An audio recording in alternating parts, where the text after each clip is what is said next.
Okay. Bismillahirrahmanirrahim.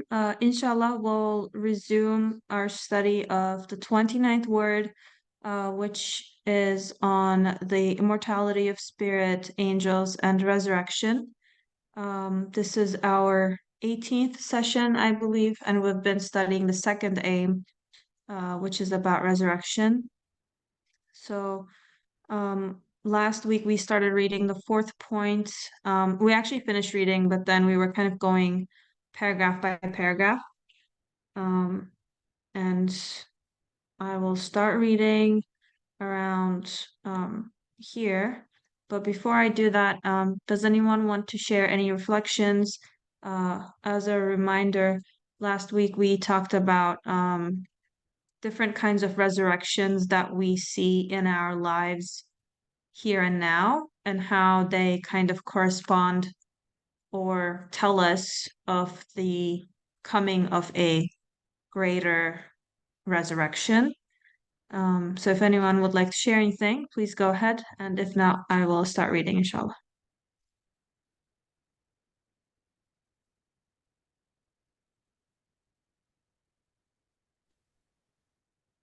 I haven't attended, Salam alaikum, haven't attended last week.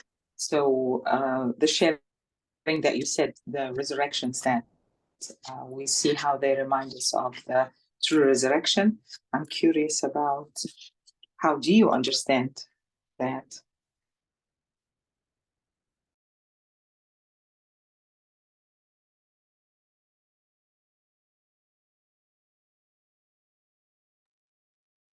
Thank you, Alia. Would anyone like to share anything they've taken from last week's point about um, this sort of like different resurrections that lives? Assalamu alaikum rahmatullah. Thank you, Walaikum Anya. assalam. Starting off with a nice question to warm our thinking faculties. So the text is the last two paragraphs are gonna tell you a lot about what we're doing, but Yani, what stayed with me from last week is that we are constantly tasting both.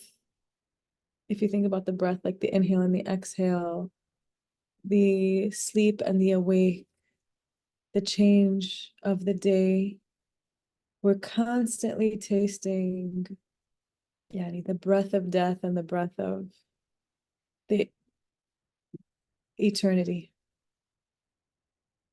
And so this focus now on just resurrection.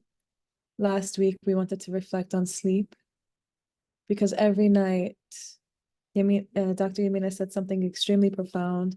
She said we have absolutely no control over our sleep. We have no idea how it comes over us. We have no idea about the whole process when we're gone for several hours. And then we just open our eyes and we're back. And so it's actually a big sign. It's not something light at all, sleep.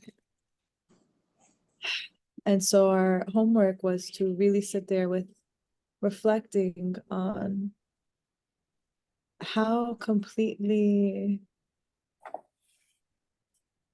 out of control it's beyond our knowledge, power, and control. And yet, we're made to wake up. So it was just a big pause. And the idea is what Nursi is presenting is that he's consumed and digested and integrated this so much into his being. Like he culminated this over time and really he reflects deeply on these things that he's presenting now, so as to share the taste of it that we can experience in our feelings, in our reality, in our witnessing, in our confirming, not just in our knowing, how real it is that we are what's the word? Interacting with. And now the focus is this eternal place. It's almost like the eternal place is communicating with me constantly. And I think when we talk a little bit more, inshallah, the next two paragraphs, it will reveal, Allah will reveal. Ziba? Assalamu alaikum. I like after reading last week's passage, I saw a miracle happening. My neighbor, he had gifted me a fig tree, a branch of fig tree, and I was very hopeful that it will come, the plant will come out, but it became like a dried wooded branch, and but still I kept it and kept watering it. And subhanallah, last week I saw two new leaves coming out of it, and that was my Allahu Akbar moment. Anything can come out of a dead stalk and stem. Then Allah promises us resurrection. Who am I to disbelieve that and have doubt about that? Subhanallah, it was a moment of excitement, belief, and curiosity for future experience, inshallah.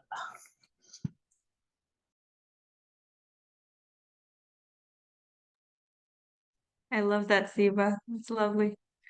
Yeah, I think one of the things that really stuck with me about our conversation last week was Dr. Yamina shared an ayah from Surah Zumar, the 42nd ayah, which was about how when we sleep, our souls are kind of taken, and then whoever is meant to die that night in their sleep, their souls aren't returned.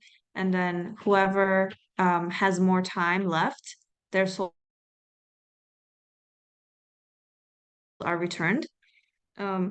So I was thinking about this where, we had this reflection. You go to bed, and obviously you can't control your own sleep and waking. So every morning this week, when I woke up, I was saying, okay, I got another day. And that was just like such a nice thought or like mindset to wake up into, to like realize I've been granted more time. And then I thought about the role of morning prayer and how it's kind of like this transition from my soul being with the Creator in a state where I am not really conscious of it. And then Fajr prayer is like a call to be like, okay, now bring your soul, but this time consciously into my presence. So I thought it was just like a nice kind of like reflection to have in the morning and just makes me wake up with gratitude. So that was something that I was practicing. And also I think because Dr. Yamina was telling us of the different prayers that the Prophet ﷺ would make before he went to sleep and when he woke up. As I was thinking about those things too, I realized just like how mindful he must have been living his life. Because as soon as I stop intentionally thinking about these things, like if I don't think about it, then I'll forget to, you know, say Bismillah before I drink water or something. So everything has to be very like, not like slow in a negative way, but just in a very intentional way. So that was just another thing that I was thinking about, that even when he's going to sleep or even in the like that first breath of morning, the Prophet was waking up with that consciousness. So that was something I was also trying to emulate or like practice. So inshallah, we can start reading. And just as a reminder, if at any point you have any questions, please type it in the chat or raise your hand. Go ahead, Ziba. Oh, Inspired by Sister Yamina's, guidance that she said before sleeping. So one new habit that I have added is, because we all want to meet our Rabb with the last word of Shahada. So that has been added to sleeping routine to make Shahada consciously before sleeping. May we all die in a state of Shahada. yeah. It's so nice. And then, oh yeah, last thing. One thing that we had said last week was, okay, so you go to bed and you don't know if you'll wake up. If that thought scares you in a way that's um kind of like despairing, I guess, then you're not connected to the source of your existence. So that our aim or our like what we're trying to achieve with our practice of this mindfulness is supposed to be getting us into a state where knowing that I might not wake up will not inspire fear and hopelessness in me, but I will feel secure knowing that when I go to sleep, everything is under control of the one who's sustaining and creating me. And then according to his wisdom and will, I will wake up or I might not, but it shouldn't make me afraid. Okay, so Bismillah. Allahumma salli ala Sayyidina Muhammad wa ala ali Sayyidina Muhammad. Fourth point. There are many varieties of resurrection that a person experiences during his lifetime.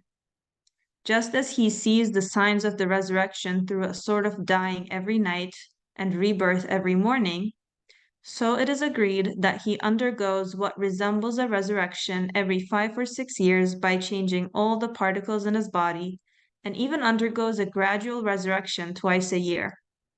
Also, every spring, he witnesses more than 300,000 sorts of resurrection and rising to life in the animal and plant kingdoms. Thus, so many signs and indications and marks of resurrection most certainly point to the great resurrection of the dead, as though they were of it. An all-wise maker causing a sort of resurrection in that way in the animal and plant worlds, that is, raising to life exactly the same all plant roots and certain animals in the spring, and restoring other parts of them, such as leaves, flowers, and fruits, not exactly the same but similar, may be an indication of a personal resurrection in the human individual within the general resurrection. For the human individual is like a species in comparison with the other animate species, and the light of the mind has given such a breadth to human actions and thought, that they encompass the past and the future. If he consumes the world even, he is not satisfied.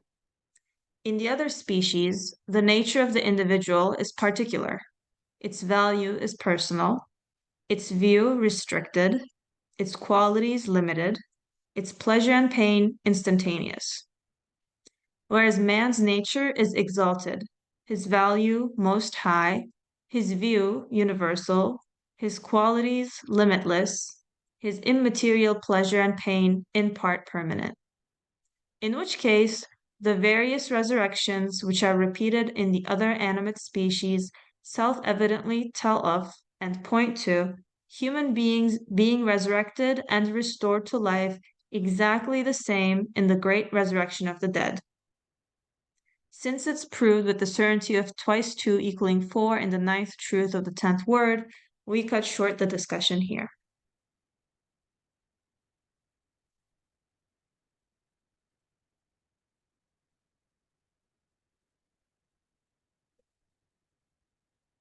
I feel like this is such a rich kind of paragraph for understanding man's nature. Here we have his nature is exalted, his values high, his view is universal, his qualities are limitless, his immaterial pleasure and pain in part permanent. what I can't make the jump to is how this is related to the human being's resurrection and restoration being exactly the same. So Dr. Yamina, if you could maybe, or yeah, Sarah, go ahead.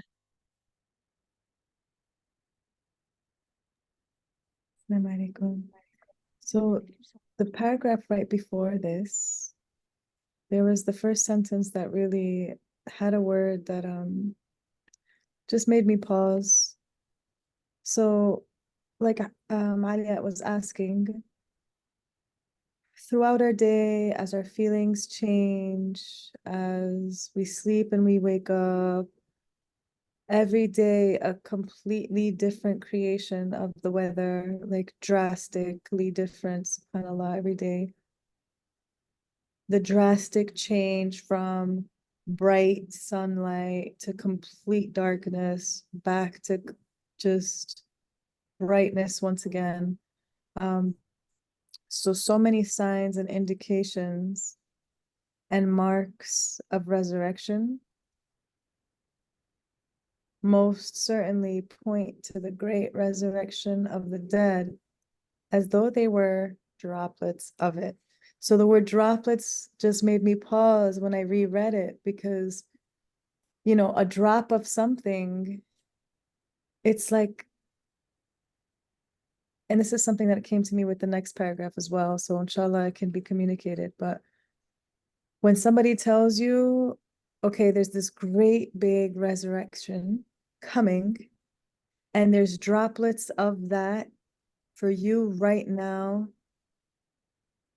and you're, yani, it's the same exact, you see what I'm saying? Like the word droplets points to there is something that is of the same quality, nature, that is a droplet, the same with this eternal desire, which is on the next. But the word droplets is not like, this is not just a metaphor.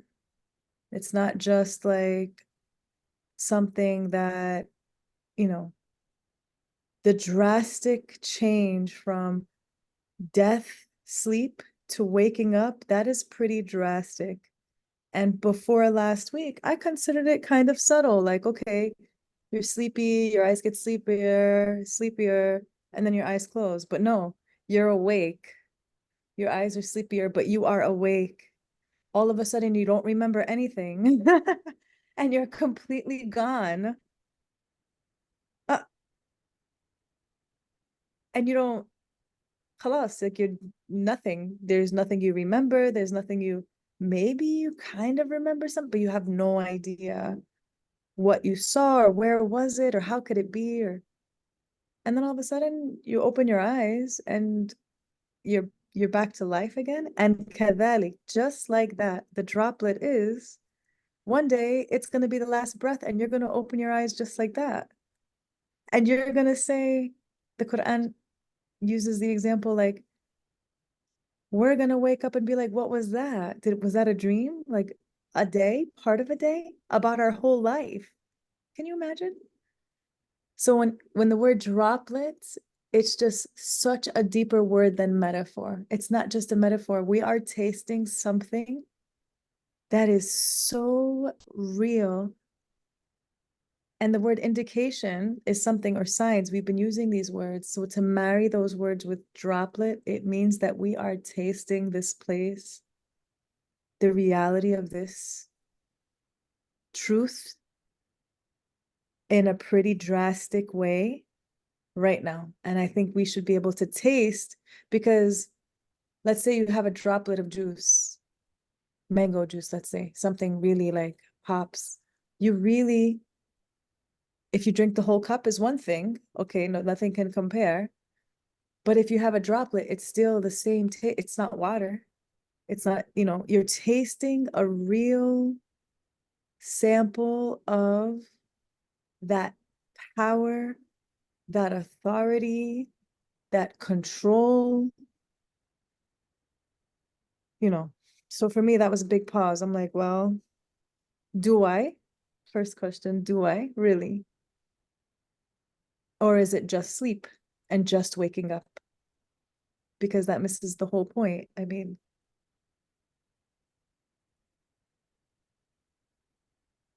yeah. You mean it's up to us? Mhm. The possibility is there.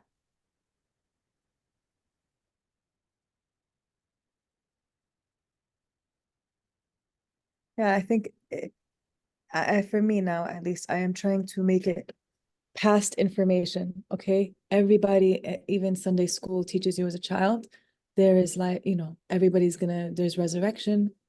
But now he's saying, do you see in your sleep that you are being caused to die?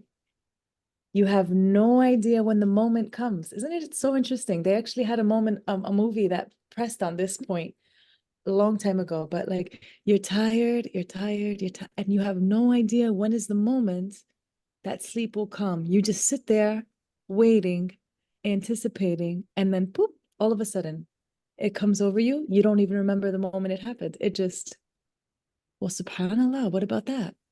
That's a huge pause, because it's a droplet of the great, and the words from the Quran are very strong about the sudden, إذا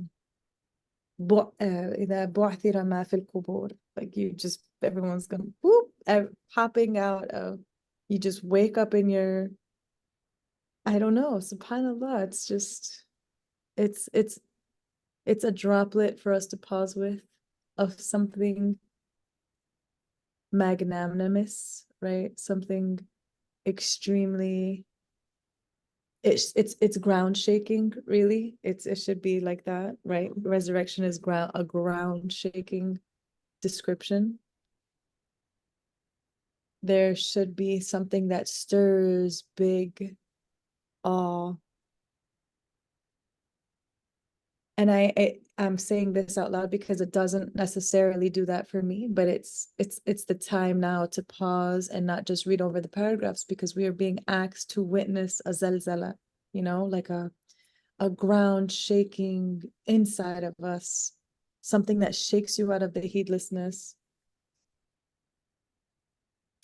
And I'll pause here before we move on to the second paragraph, but I hope that inshallah we can experience this.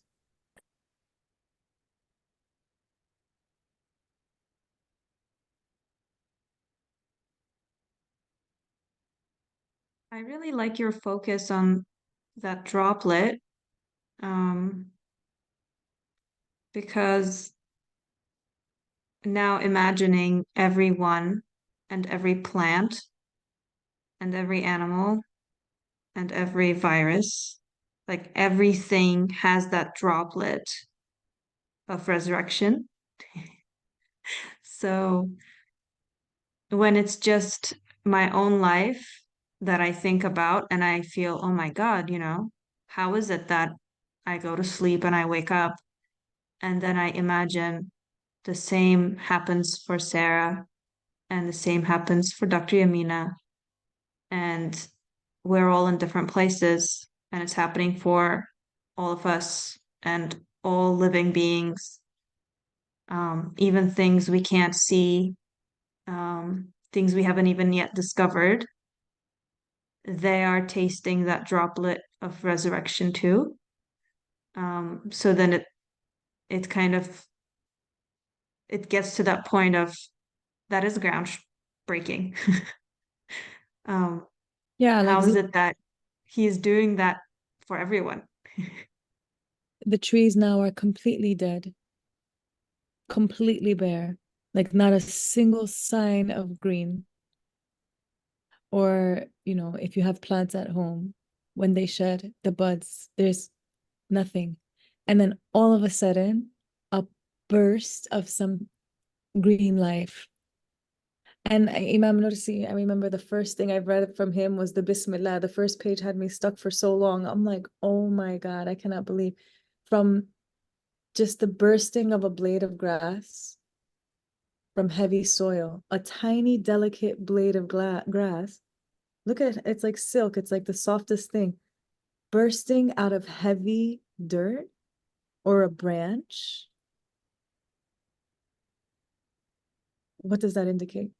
It should be something shaking. It doesn't, and it reminds me of the 33 windows. It makes no sense.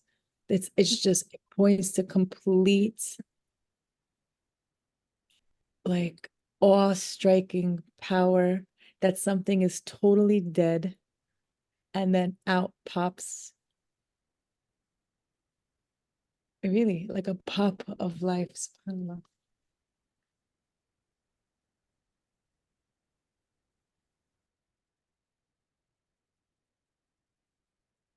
One of the other examples he gives a lot is like grapes on a vine, or like if you've seen grapevines, um, they're just um, they just look like regular old branches during the winter. There's like a winery near where I hike, and I see all the grapevines like lined up. It's a huge field, and it's just dead sticks, you know? But then you're gonna get this really flavorful and full of water and colorful things coming out of that stick. And one thing that Dr. Yamina had said in one of our previous sessions was, if nobody had ever seen that before, and you just show them a stick and ask them, what do you think like comes out of this? Nobody would guess that that's what's going to come out of it. It's the same with like if you buy tomatoes that are on the vine. I mean, that's crazy. Like it's flavorful and the shape is totally different, the color is totally different, and it's coming out of this thin green stick. So how is that happening? What is going on there, right? So that I have to actually think about and reflect on those things instead of just being like, yeah, they're just regular tomatoes, you know? Um, but yeah, I love that you I love focused here. I love the fruits example. That is, it's really, it's, yani, yeah, it completely shatters, especially when we talk about resurrection now.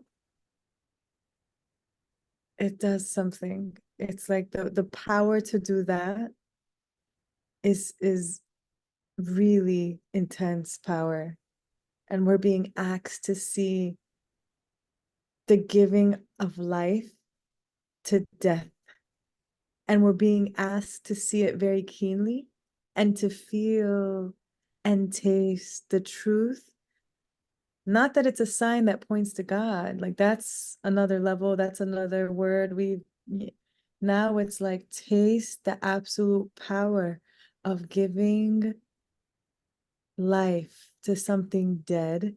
And I love the fruits example. Like look at from yani, for example, bones. Now, yuhyi al-'adhama, like Allah uses this example, like bones sitting there, and all of a sudden they're brought up, popping up back to life, and then a totally new, it's mind-blowing.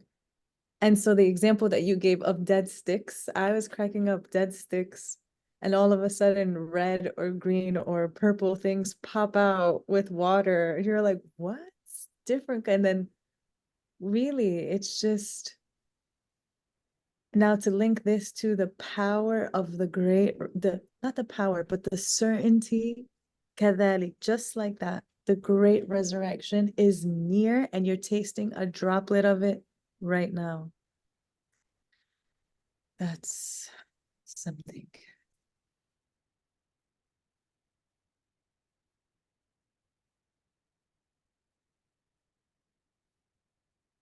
There's a comment Tasnia shares in the chat. He says, I have a house plant that I thought was dying. I was contemplating whether I should just take it out of its pot and let it go because I kept watering and then moving it to various locations, and the plant still seemed miserable. SubhanAllah, I was inspired to make dua and then water it, Bismillah, and a small shoot is coming out. Like, how did that happen? Where did it come from? What is it telling me? I love the questions there. And I love the pause with that and to bring that up. Thank you for sharing, Tasnia. Anybody else want to have comments, or we can move to the next paragraph, inshallah?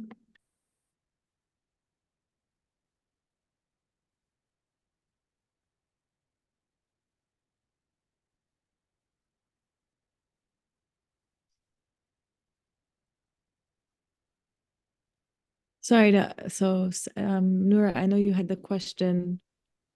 Which sentence were you bringing to our attention here from? Yeah, so he says that the various resurrections which are repeated in the other animate species self-evidently tell of and point to human beings resurrected and restored to life exactly the same in the great resurrection of the dead. So with the tree example, the root stays the same, but then it has new leaves. So part of it is resurrected in the same way, and then the leaves or fruits are resurrected in, obviously, like we still get grapes from the grapevine, but it's not the same grapes as last year. But here he kind of makes this a comparison between other animate species and the nature of the human being. And the human being is just so limitless, and his view is universal. He wouldn't be satisfied even if he consumed the whole world. And then he says, this points to the human being being resurrected and restored to life exactly the same. So I'm wondering if that's because in his resurrection he will also be limitless, or what exactly does he mean by being resurrected exactly the same, or why does that matter to me, I guess is my question.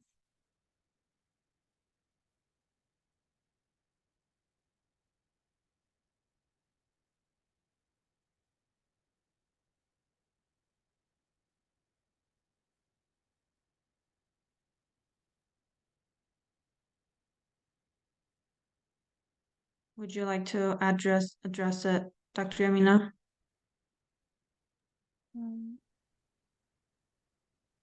So in the second paragraph in this, what you've been reading, he's mentioning the animal and plant worlds, those different realms, as indications and signs and evidence for the reality and the truth of resurrection. And then he's saying they are not exactly the same, but similar. Even if they were exactly the same for us, would it make a difference? No, because they don't have a level of life and consciousness. Even animals with fruits, there is no difference. Maybe only through shapes and taste, we understand that this is similar, but a little different. With animals, a little bit, if you are very familiar with a cat, or then you get to know a little of the personality of that animal, so you can recognize that this another animal is very similar but not the same. So the differentiation comes with a level of life and consciousness. Otherwise, the lower the level of life, the more whether the similarity is almost like the distinction is lost. And here he's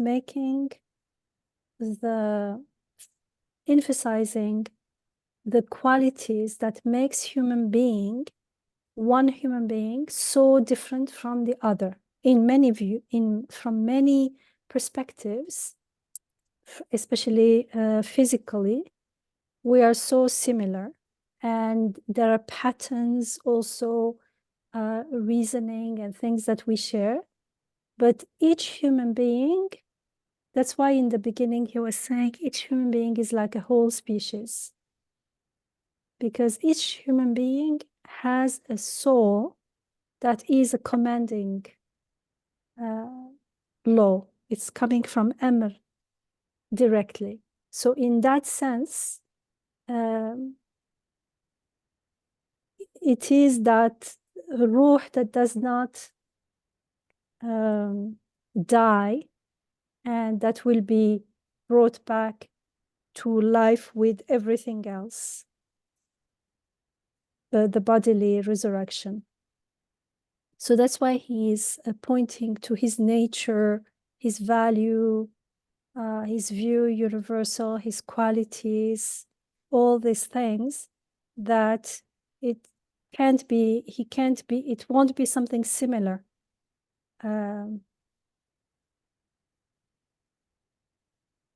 We wouldn't want to be, when we are resurrected, if you have anyone beloved, or like people we have not seen, but we long to see, the Sahaba, the prophets, the Prophet ﷺ. We don't want someone similar. We want that person. Because each person has a very unique, creation. It's not like a plant or something. A plant, you like jasmine. This one died, you get another jasmine flower. You don't feel like I missed the other one. I want the other one. They fulfill the same, how do you say? They have the same qualities, so much that we can't even differentiate. Or the higher the level of life, we differentiate a little bit. When it comes to human being, it's a totally different story. The matter is very different. That's why it has to be exactly the same, because each is universal, looks to everything, and is unique.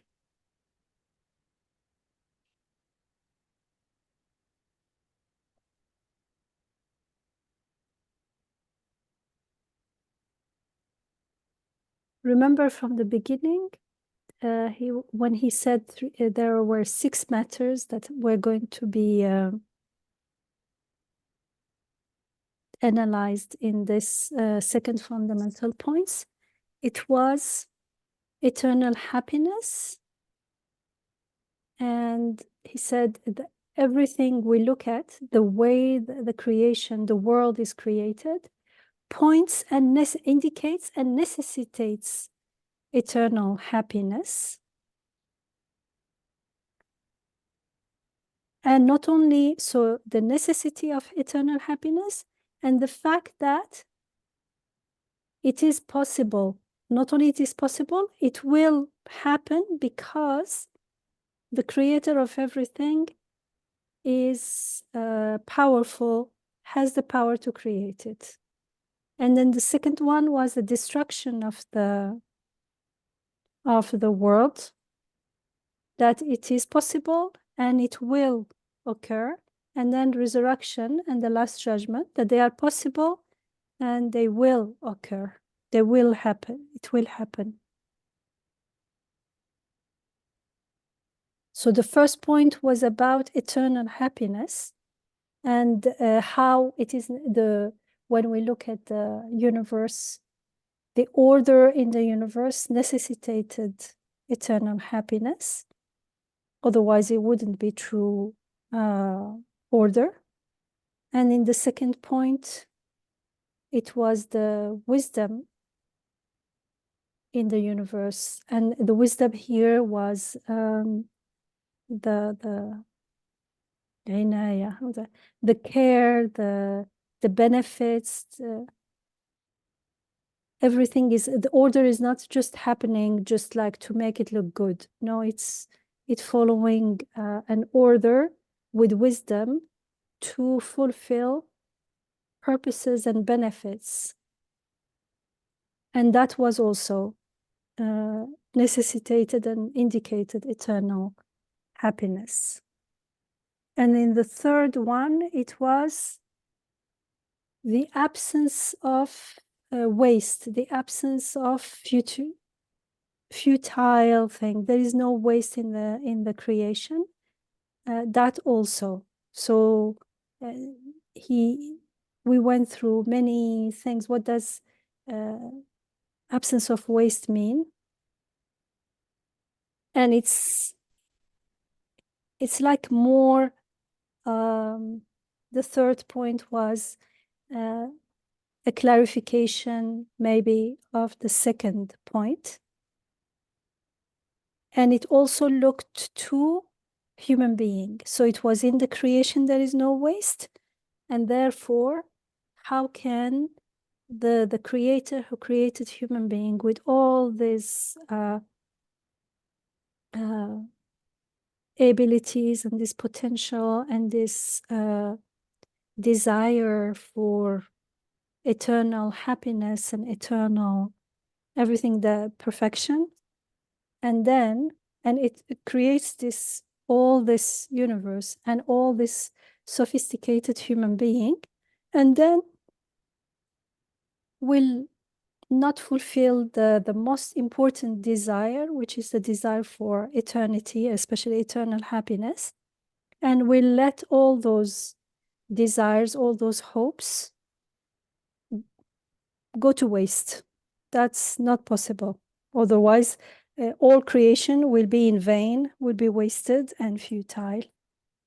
And so this 4th point is about the reality, the truth of resurrection. So there is eternal happiness, and then this eternal happiness necessitates that everything is resurrected, and it is a bodily resurrection. It means fully we are. How, I don't know. We don't know exactly, but we know that we will have not only an immaterial, how do you say, interaction, because the way we interact with the names, with the blessings that are manifestations that mirror the beautiful names of God, they appear to us in their created form, which has to have some physical dimension as well.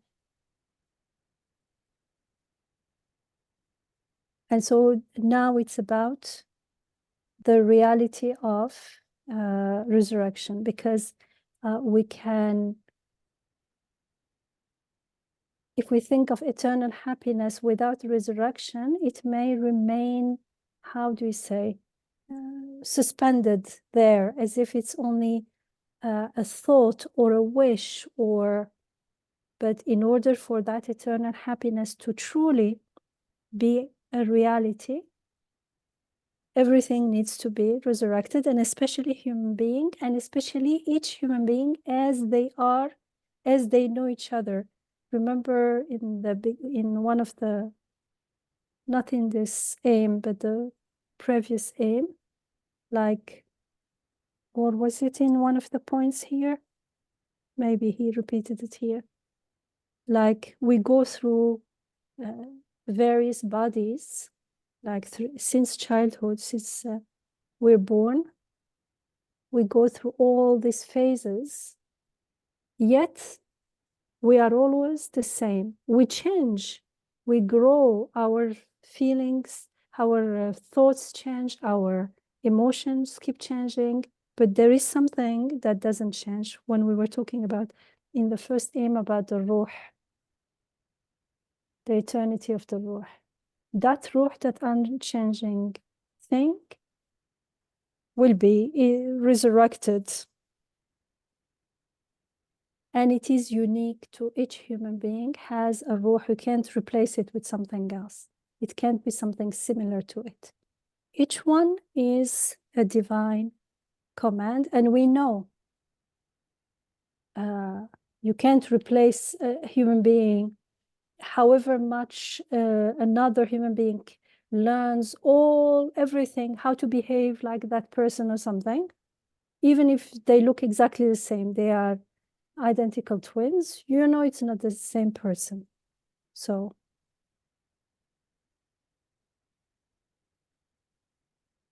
I think that's why in that paragraph he's talking about where was that? Yeah, the human nature.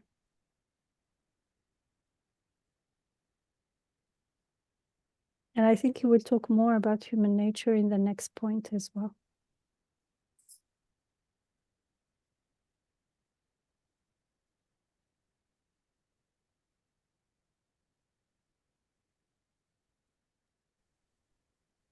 So Yamina, just to make sure that it's clear, the indicators for the resurrection start with the need for any happiness that we have to be eternal, for it to be true happiness, otherwise it's not true.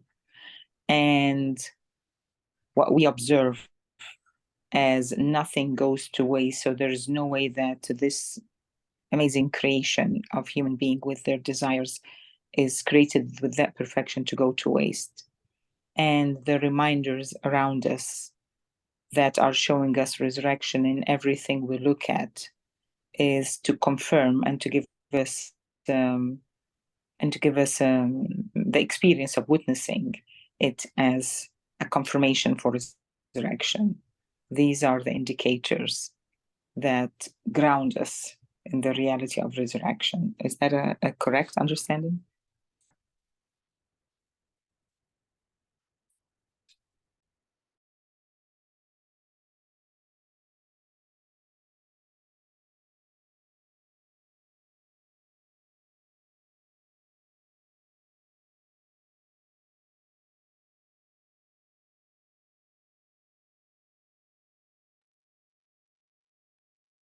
You're muted, Dr. Yamina, if you're responding.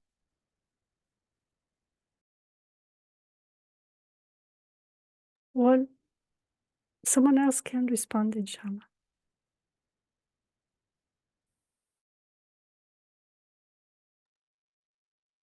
Or even move on, like Sarah, I was trying to bring it together. thank you. Thank you. Okay, so let's can you guys hear me okay? Sorry, my internet cut out for a second. Yes, you're clear, alhamdulillah. Okay, alhamdulillah. Okay, so let's read the fifth point. It's only one paragraph, and we'll see if it clarifies anything, inshallah. Fifth point. Those who have looked closely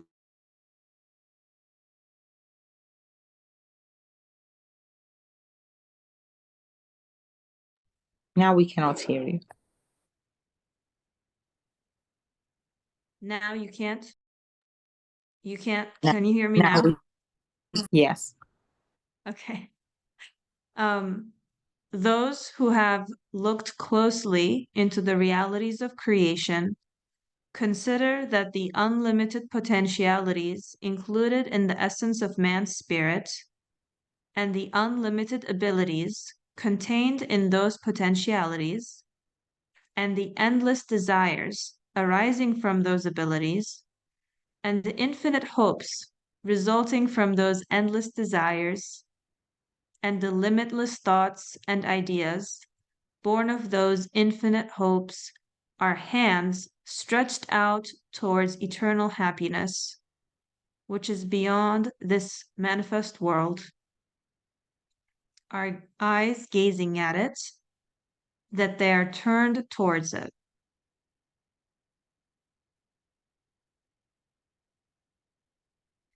Thus, man's nature, which cannot lie, and the definite, intense, unwavering desire for eternal happiness in his nature inspire the conscience with certainty concerning the realization of eternal happiness. This fact is demonstrated as clearly as daylight in the 11th truth of the 10th word, and so we cut this short here.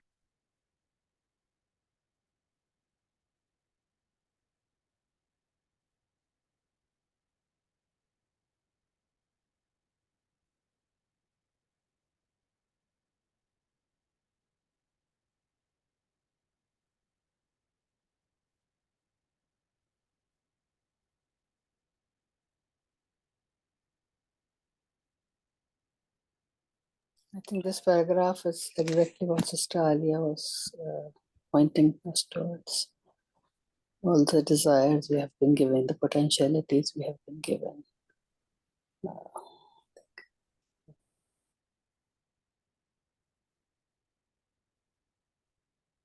I really relate to Instead of desire, Nursi's. desire yeah, is go. male. Male is more inclination than desire. Can you say the word again? Male, Male in Arabic. Male. yes, Yeah. male. Leaning towards استعداد, استعداد is potential, and then قابلية, is abilities, and instead of desire, it's male, which is inclination. Hopes is okay, أمل. آمال. Mhm.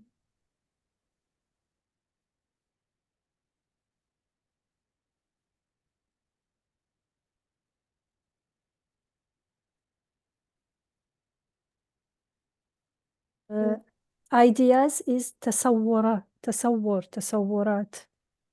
تصور is a little bit, I don't know, idea. Thought is أفكار, okay. But just to give you an idea that it may be a little bit different in the, and it could be because of the language also. Tasawwurat is imaginations. Not خيال though. Tasawwurat. Okay. Khayal is thinking, my thoughts. Tasawwurat is خيال in Arabic is imagination. imagination. Okay. In Urdu, khayal, I think it's different.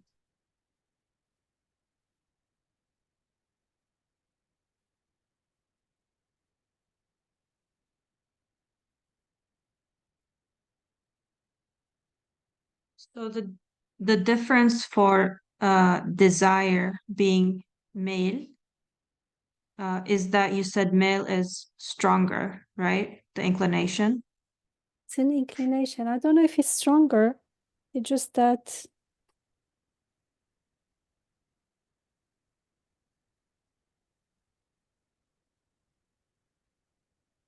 not necessarily. I don't know. I think in Arabic, when they use desire, it's like hawa. It has a little bit of negative connotation. Yes. Yeah. It could be positive, it could be not. It could be you're just following an illusion. You think you have a desire for something, but it's not. But male can be more like in the fitra.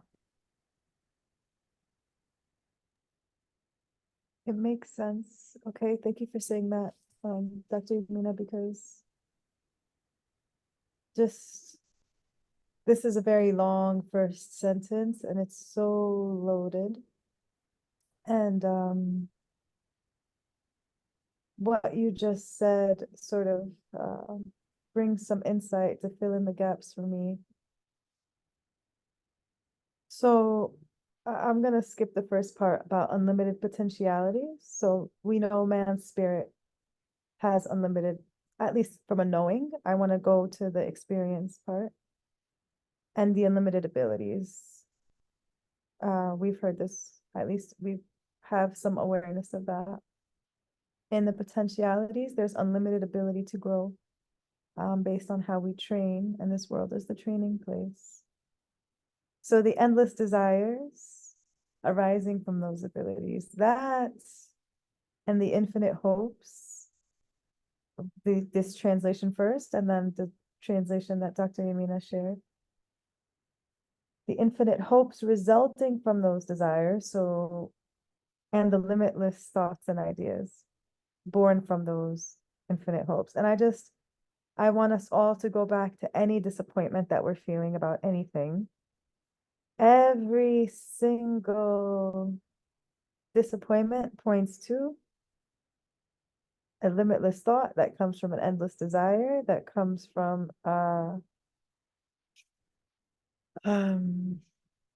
infinite hope. Sorry, I just have to plug this in before it dies. But when Dr. Yamina said that desire is actually an inclination, and this is something that I felt, but I didn't know how to put it into words, like you're inclined towards something that something inside is familiar with. There's a familiarity that then you incline towards. There's, like people incline towards, for example, someone you have something in common with, or you incline towards something that you feel like you need or you benefit from. So there's an inner inclination, to me, points to there's something inside magnetically that then draws me to something. So this whole word is to bring our attention to this inner knowing, this inner being that is from another place, and then how we interact with other beings from this unknown place, aka the angels. Sorry, just a moment.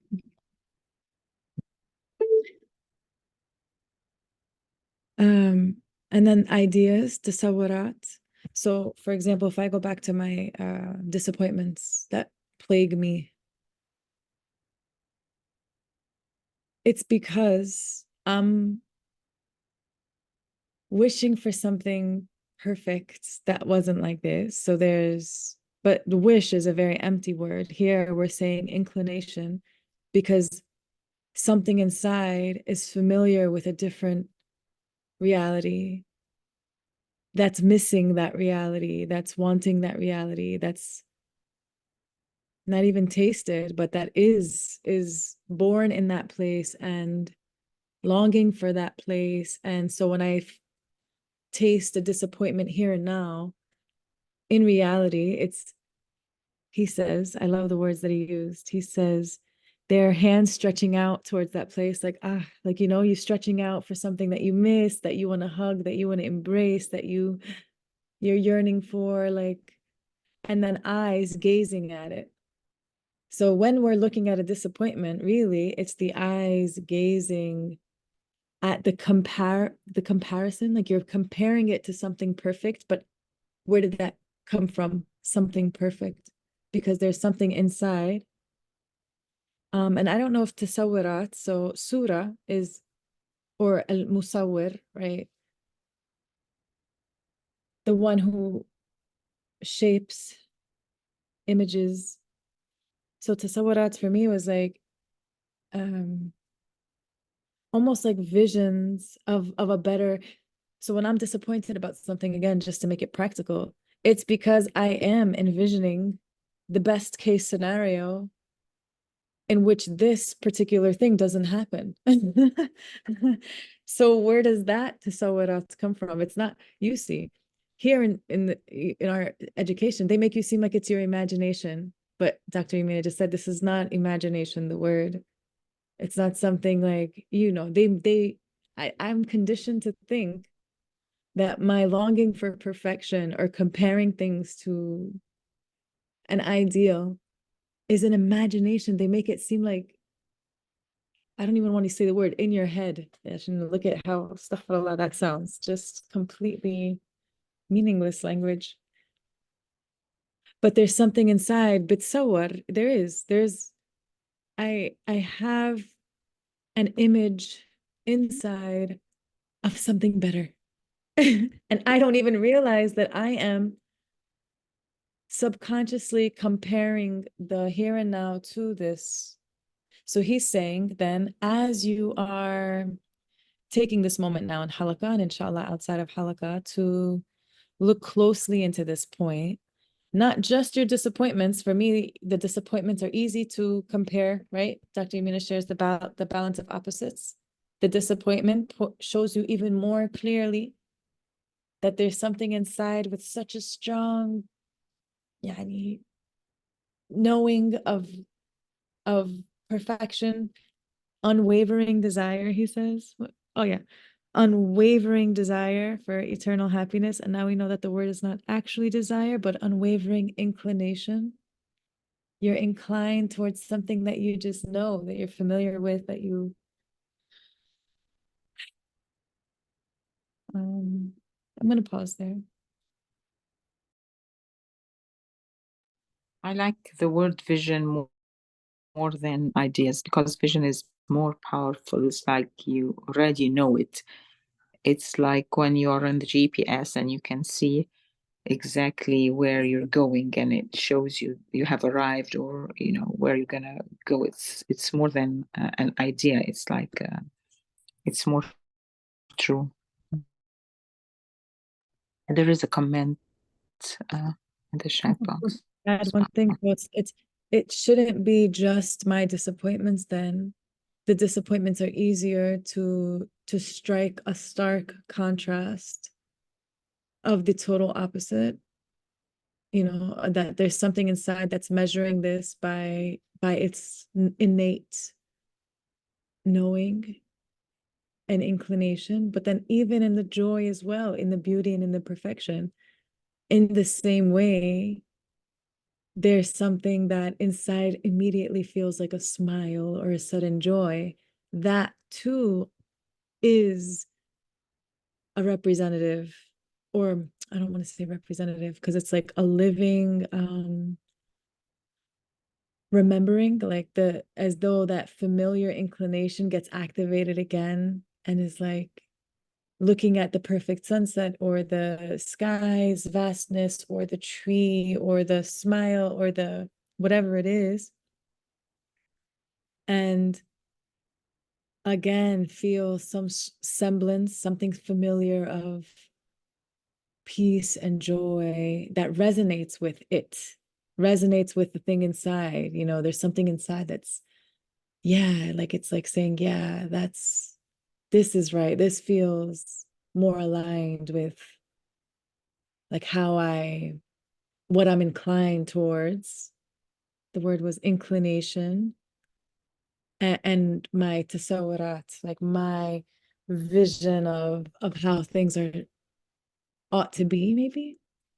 And again, when I then look at the beauty or the perfection, as well as the opposite, the disappointments, are we, or can we see that in reality, that's our hands stretched out towards eternal happiness? That's our heart's longing for that familiar place. Those are our eyes gazing at it and turn towards it. Something to think about.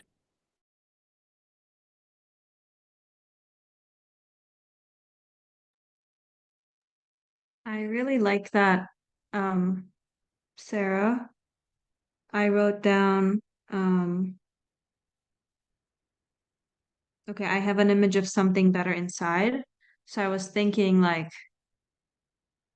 it makes so much sense, right? Like if you think about, I am very familiar with Turkish cuisine, but and because I'm familiar with it, when I don't get to eat from it for a long time, I miss it or I crave it. But I I've never had, I don't know, Finnish cuisine or Norwegian cuisine or something. So it's not something that I can crave. There's no experience with it. So how is it that when I'm disappointed in the transience of something, even though transience is all I've ever known, um, I feel that I expected more. So I think you're right that, okay, in me, there's like a beacon. It's kind of beeping. That's just like, no, you have internal access to something permanent, to something perfect, to something endless. That's why you are not satisfied with these things. Because if I didn't have that, then I don't think we would feel disappointed that much. Because we would just be so used to that transient nature of things. We wouldn't probably even have expectations like that. But here, like, he keeps harping on or emphasizing unlimited abilities, unlimited potentialities, endless desires, infinite hopes, limitless thoughts. Um, that's saying something to me, which is that, okay, clearly I have some experiential knowledge of the thing that I'm desiring, because otherwise there's no blueprint for me to feel that sort of desire. There's no, I can't be inclined to something I don't know. Even if it's something that you've only read about or heard about, there's still some knowledge that can spark an inclination. But if you have no basis whatsoever, like I can't even give an example because it would be something I don't know. So I think like that internal contemplation is really important. Like I think you really took something out there that for me has been really enlightening right now. I see, oh yeah, the craving example. Go ahead. And then we're also going to get to Brother Mohsin's comment here. I see it. Thank you so much, Nurbano, for saying that. Because so you said experiential knowledge. And this is just such a breakthrough for me too. So if it was just something that we knew, like usually people like in the soul, again, go back to Sunday school knowledge type of thing. It's like, we all know we're going back to Jannah, the soul is made, like whatever, it's what this kind of knowing. If it was only a knowing that I know that there's this eternal happiness and there's an eternal place, paradise or Jannah. Okay, so then, it's like instead of the craving example, if something strikes your memory, it's a familiar memory and it's something you remember. But it's like when you say the word craving, or it's something inside that pulls you, like when people see something they love, they're just like in so much awe, like there's this feeling. And the other thing that came to me as you were talking is like the unwavering desire for eternal happiness gets crushed by the viewing what's the absolute catastrophe that's happening right now, that we're viewing in the world, and may Allah help them. So it's because inside, if it was just at the knowledge level of knowing something exists, it wouldn't feel so soul crushing. But it's because of this unwavering desire for this perfection that it absolutely gets. And here's the crazy part about it. When we're not aware, when I am not aware, which let's say last week, prior to this halakha, this wasn't as profound as an awakening as I'm starting to get clear on it now. And may Allah make it clear for everyone who ponders it.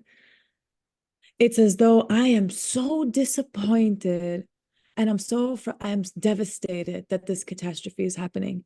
And now it stays at the feeling level.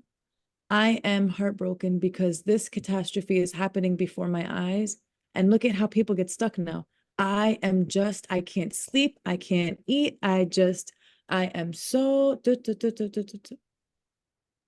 Now this level opens up something else. It's saying inside something is ringing like a craving so strong. It feels like a starvation. The thing inside that just got activated, like you just hit a button inside. It's not now I am feeling and it stop. It's okay, like Dr. Yamina would say, pause. Everything happening out there comes back to my processing system. What's happening inside of me? Something inside of me is in so much need for perfection that the catastrophe, the opposite, is really doing something to it. So that thing inside is speaking now. It's not just I like or I don't like. I'm starting to see it as not even like confirmation of this speaking thing dwelling inside of me that's so intense in its unwavering desire.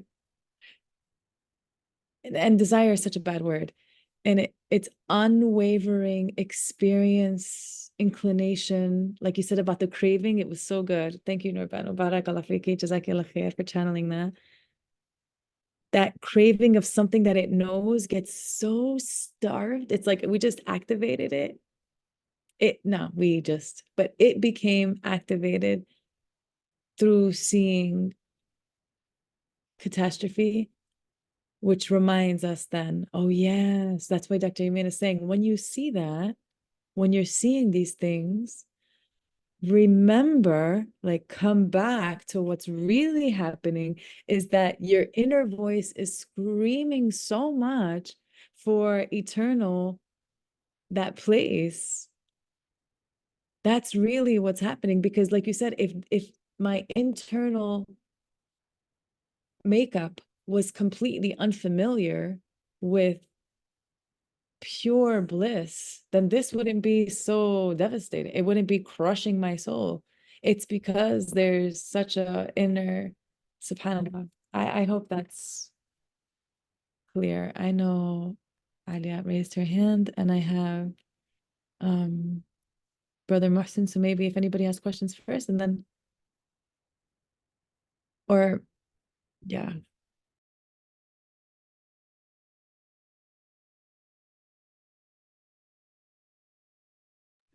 I just go like like Jazakumullah khair for the word craving and the word experiential knowledge, and subhanallah, like the things that we experience, and the experience could be a feeling, like a feeling with your family members.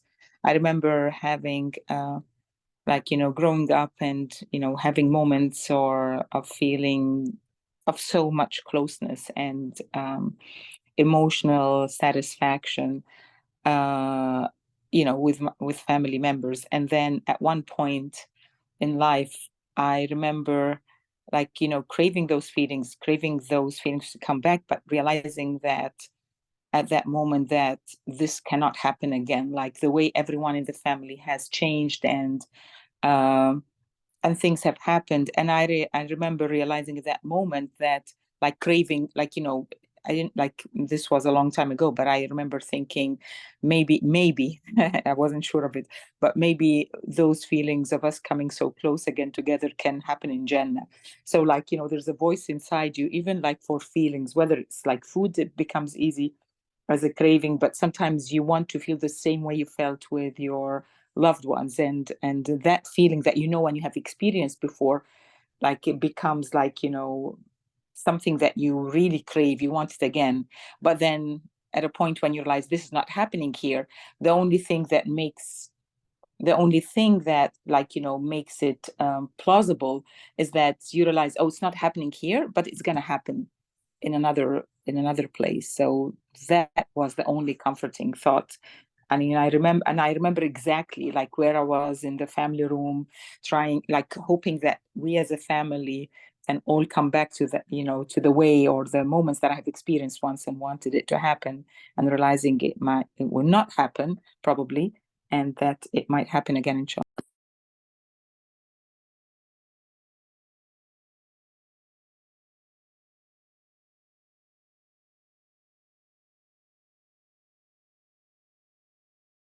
Yes, Adia. So there's something inside that longs I don't want to use all these words.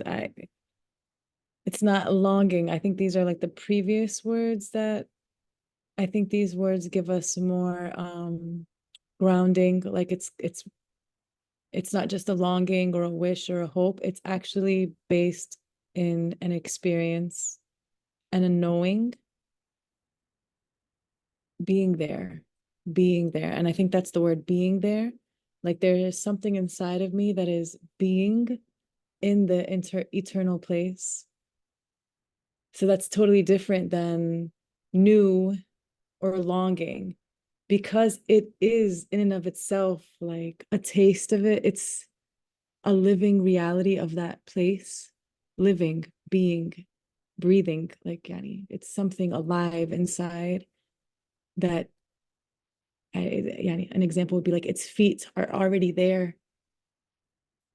Now, when I get thoughts, it's because the thoughts are coming from the feet in the pool of this eternal place already, like inside of me. I don't know. That's kind of the image that comes to me. But yes, it would make sense that your disappointment and longing, for lack of a better word, points to that.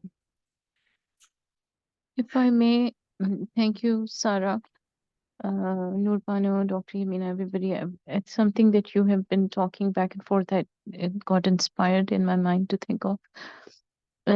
Recently, another sister friend of mine in the community, her husband died of cancer just 2 days ago.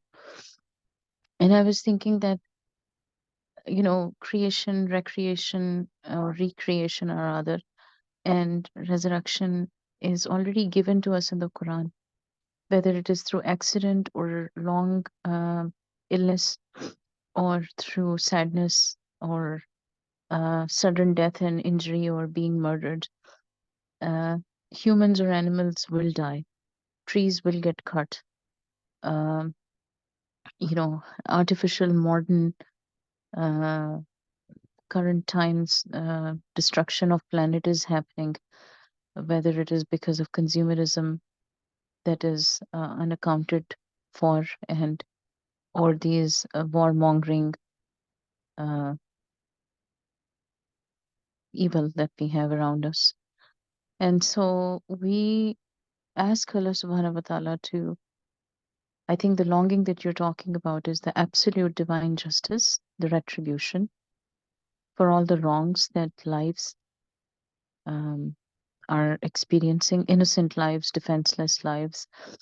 One of my friends recently assured me also, when I was feeling very down with Gaza being attacked, and children and animals, plants, trees being destroyed, men, women, elderly, everyone, that,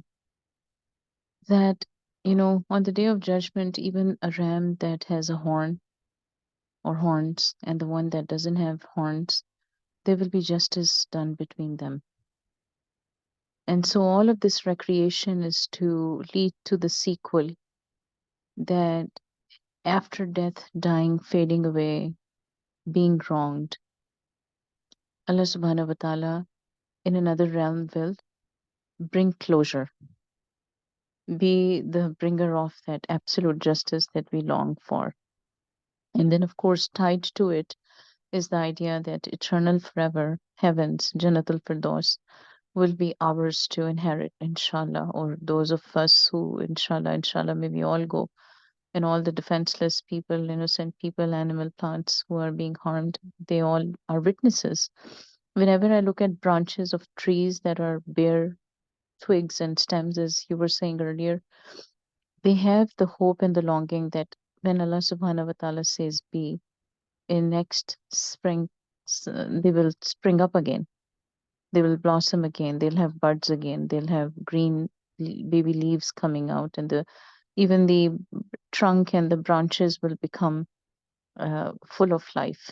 The same ones that are in their tasbih right now, as they have shrunk and shed off their weight of abundance. And so, if the season happens to be that longing, then we are in that season of longing. how much ikhlas there is in that season, it's up to the individual human being, because that's where the free will is given, I think. So despite hardships, despite losses, despite being wrong, despite illness and weakness, despite meager poverty stricken existence and social injustices, there is that We- one ahad, Allah subhanahu wa ta'ala, to whom we are looking for closure, I think, and absolute justice from him. And so I think that that alif, that sense of that we somebody got us, and we will have that resurrection as a another sort of witnessing, when we will say indeed. And that's why I think in Quran Allah Ta'ala says that Haqqul Yaqeen is going to be at its sharpest then, because people will see it and say, yes, I believe what Allah subhanahu wa ta'ala has all along taught us and told us in Quran and through our prophet stories, and empowered our hearts with patience and prayer and belief in the hereafter. Jazakallah khair. Thank you, Saira. What came to me when you were talking is that we will find, inshallah, the more we reflect, that we are always interacting with this longing, which points to this speaking reality inside of being familiar with and inclined towards and certain of, right? The more that we look at it, the more that we will be certain. I think the more certain, the more that we realize that our disappointments, our pains, and our joys all stem from this reality inside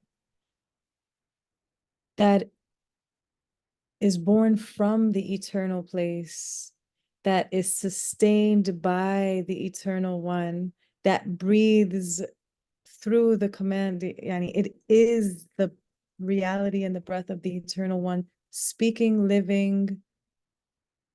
I don't want to say breathing inside of me, but yes, yani constantly sending me impulses, and I like the words limitless thoughts and ideas, limitless thoughts and ideas. Yeah, I think that the more that we slow down, the more that we'll see that this reality is constantly speaking. I want to get to Muhsin's question. So I'm gonna give this question to Dr. Yamina just because I'm not sure of the ayah. It is said that creation is a continuous process. Wouldn't this imply that resurrection is a continuing process? The ayah is from Surah Fatir, Surah 35, ayah 41. He references the ayah that says, Inna Allaha yumsiku samawati wal ard an tazula ولئن زالتا إن أمسكهما من أحد من بعده إنه كان حليما غفورا. The translation is, verily it's God alone who upholds the celestial bodies and the earth, lest they deviate from their orbits. For if they should ever deviate, there is none that can uphold them after he will have ceased to do so. But verily he is ever forbearing, much forgiving. So would this imply that resurrection is a continuing process?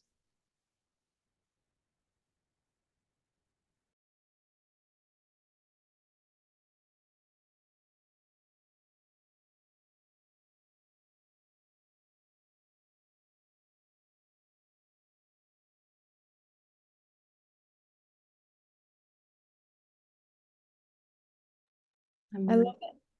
I mean, I think that he's asking, well, is it that you're asking the way that Allah holds these celestial bodies? Is that also like a continuous resurrection? Or are you asking if the great Mhm. resurrection is a continuous If process? it's asking about the flow of everything is being created, showing up in this world and flowing into the realms of Akhirah. That's one thing. But there is the day of judgment where everything is brought back together. Hashr is gathering all what is flowing, especially as far as human being is concerned. Like, where is my past? It's already gone there. But there is a day where everything will be brought together, gathered together.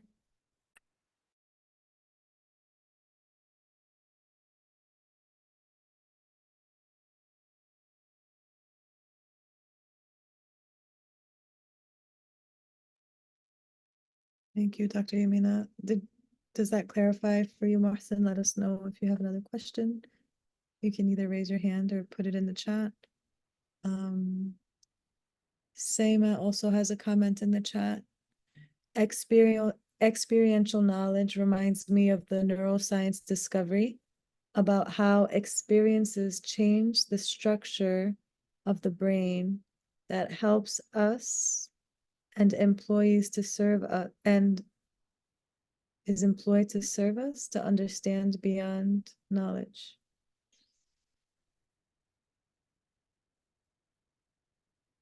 That's a tiny indication that we see that the neural paths in the brain are also changing, but it doesn't mean that it's the only thing that is changing. But that's one indication.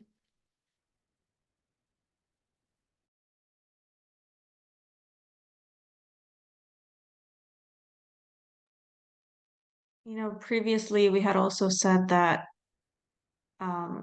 practicing gratitude changes the DNA. So I feel like there's also this theme of our physical reality being impacted by our